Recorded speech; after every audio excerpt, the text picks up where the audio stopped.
संस्कृताय मित्रों, कैसे हैं आप। विश्वास है कि आप लोग स्वस्थ होंगे, मस्त होंगे। मित्रों, आज हम लोग इस वीडियो में किरातार्जुनीयम के प्रथम सर्ग का जो भारव की रचना है और एक महाकाव्य है जिसमें 46 श्लोक हैं।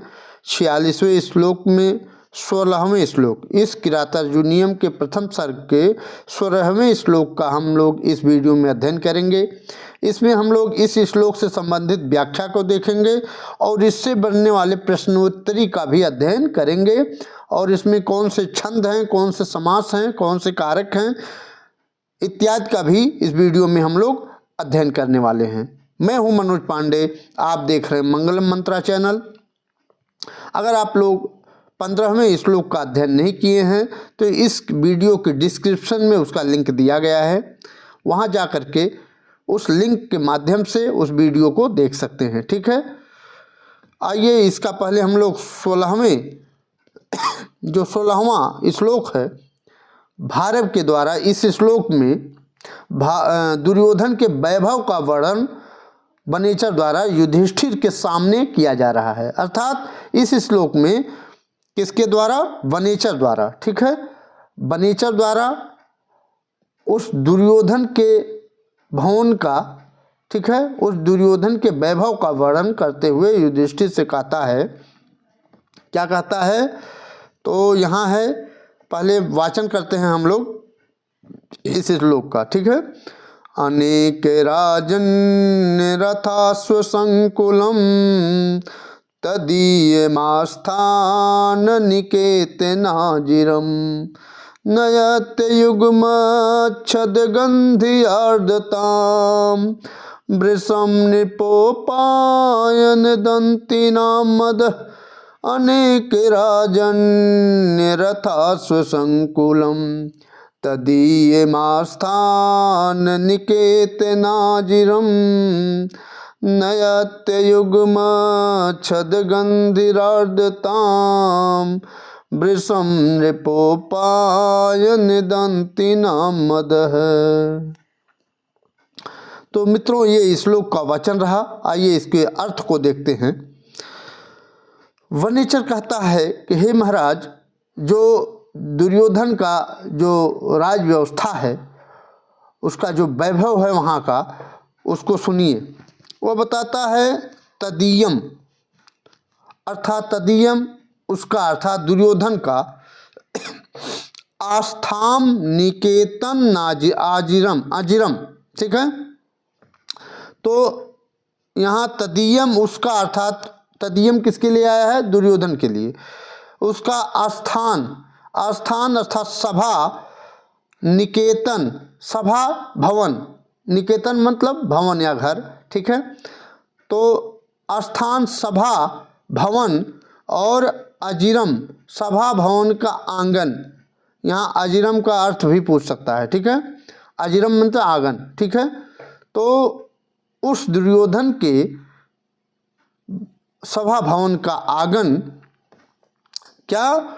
नृपोपायन दंतिनाम मदः, नृप अर्थात राजाओं द्वारा, नृपोपायन दंतिनाम अर्थात उपायन मीन्स उपहार। ठीक है, नृप मतलब राजा, राजाओं द्वारा उपहार में दिए गए दंतिनाम मदः, यहाँ षष्ठी है, दंतिनाम दिए गए हाथियों के, उपहार में दिए गए हाथियों के मद से भृशम में बहुत अधिक आर्द्रताम गीला नयत हो गया है। ठीक है, नयत हो गया है। ठीक है, अर्थात उनका कहने का अर्थ है कि प्रभु जो उसका जो सभा भवन है, सभा भवन का आंगन है, वह राजाओं द्वारा दिए गए, उपहार में दिए गए हाथियों,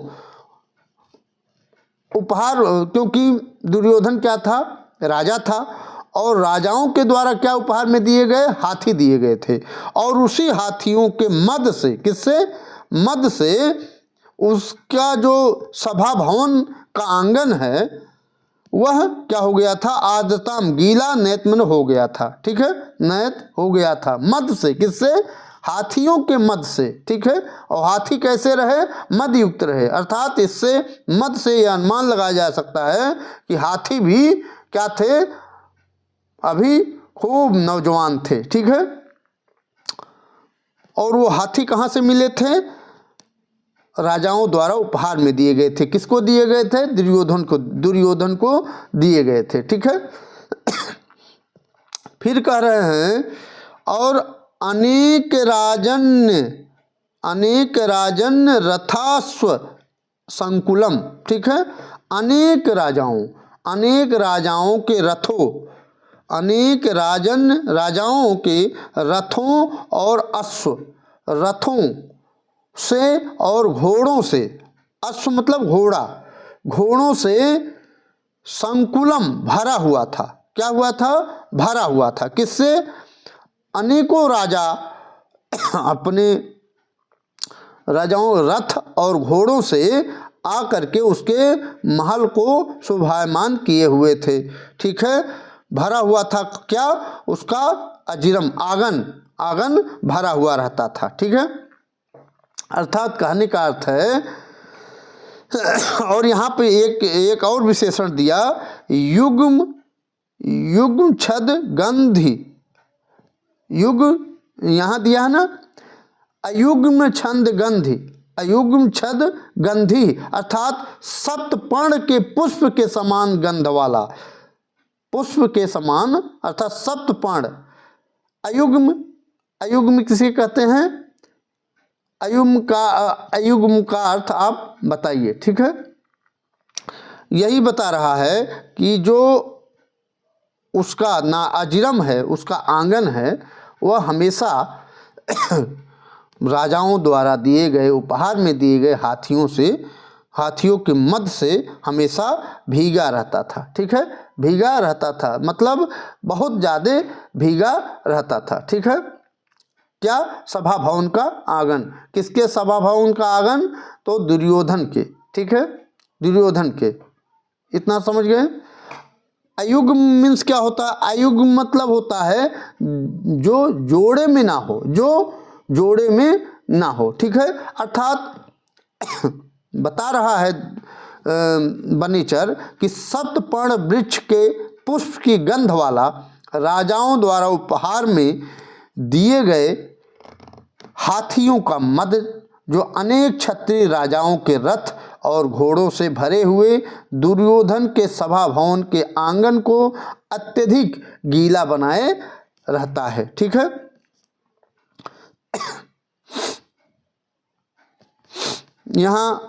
यहाँ से फिर से देख लीजिए, यहाँ अर्थ अनुवाद देखिए, राजाओं के द्वारा उपहार में दिए गए हाथियों का सप्तपर्ण के पुष्प की गंध वाला मद से अनेक राजाओं के रथों और घोड़ों से भरे हुए उस दुर्योधन के आंगन को अत्यधिक गीला कर देता है, ठीक है। आया है ना, अनेक राजन्य रथास्व संकुलम, अनेक राजाओं के उपहार में दिए गए हाथ, यहाँ से। और यहाँ नीचे है नृपोपायन दंतिनाम मदह, ठीक है। यहाँ दंतिनाम में यहाँ षष्ठी है, ठीक है। क्या है? यहाँ जो दंतिनाम है वो क्या है? षष्ठी का बहुवचन है, ठीक है।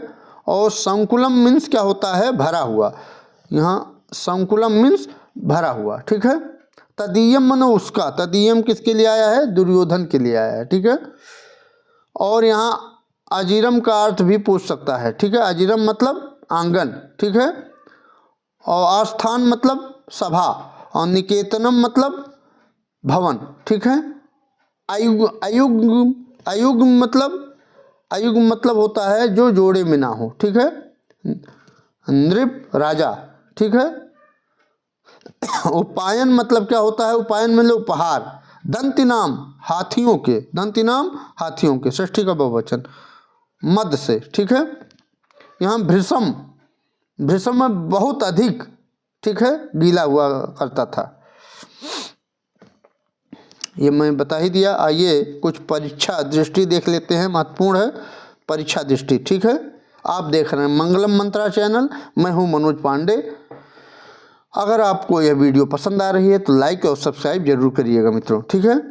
पूछ रहा है इस श्लोक में क्रियापद है, तो नयत क्या है? क्रियापद है। ठीक है। नयत, नयत युग्म छद गंधि आर्द्रताम भृशम निपोपायन दंतिनाम मदह। हो सकता है यह लाइन दे करके इसमें पूछ सकता है इसमें क्रियापद क्या है, तो नयत है। ठीक है। भृशम का तात्पर्य है अत्यधिक, भृशम का तात्पर्य बहुत अधिक या अत्यधिक। ठीक है। इस श्लोक में जो दिया गया है 16वां श्लोक, अनेक राजन्य रथा संकुलम, इस श्लोक में उपायन शब्द का अर्थ पूछ रहा है। तो उपायन मतलब उपहार में पहले बता चुका हूं। तो यहाँ अयुग्म छद गंधि का अर्थ क्या है? सप्तपर्ण वृक्ष के पुष्प की गंध। ठीक है।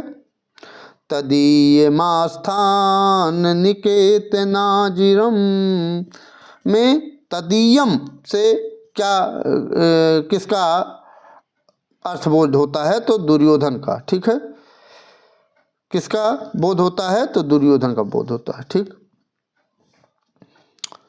फिर यहाँ दे रहा है राजाओं द्वारा दिए गए हाथियों के मदजल की सुगंध कैसी थी? सप्तपर्ण के पुष्प की तरह थी। ठीक है।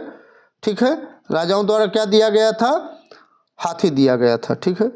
दुर्योधन के सभा भवन का प्रांगण गीला होता था, तो हाथियों के मदजल से। किसके? हाथियों के मद से दुर्योधन के सभा भवन का आंगन, ठीक है, आंगन गीला हो जाता था। ठीक है। और इस श्लोक में कौन सा छंद है? इस श्लोक में जो यहाँ पर ये श्लोक है 16वां, इसमें कौन सा छंद है?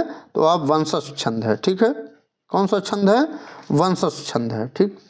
इस श्लोक में दुर्योधन के उदात्त वैभव का वर्णन होने से उदात्त अलंकार का प्रयोग इसमें हुआ है। ठीक है।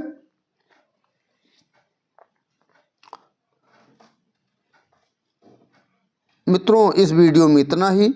अगली वीडियो में पुनः आपसे मुलाकात होगी। तब तक के लिए नमः संस्कृताय, वंदे मातरम।